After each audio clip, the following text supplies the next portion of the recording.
La vie en rose. Il m'a ouvert les yeux.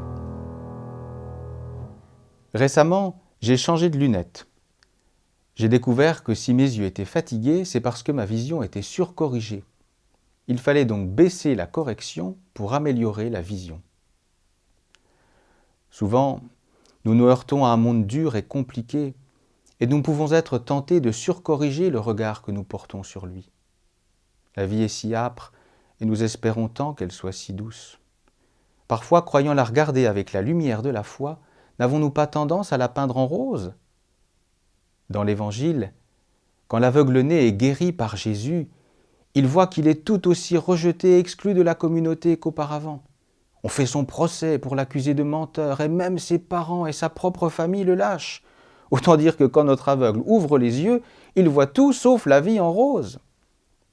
Laisser le Christ nous ouvrir les yeux, c'est peut-être d'abord consentir à voir le monde tel qu'il est, souvent ténébreux, mais où la lumière parvient malgré tout à se frayer un chemin.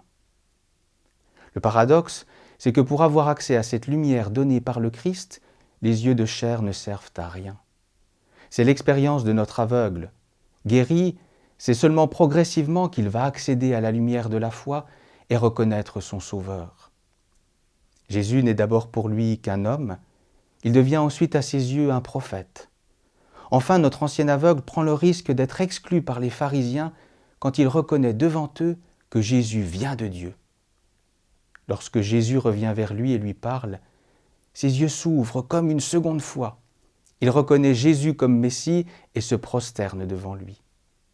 Nous aussi, nos yeux ne nous servent à rien si nous ne laissons pas le Christ les ouvrir par sa parole.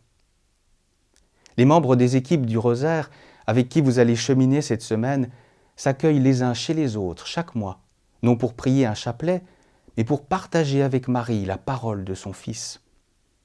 En laissant le Christ ouvrir leurs yeux par sa parole, ils apprennent à regarder le monde avec les lunettes de Dieu.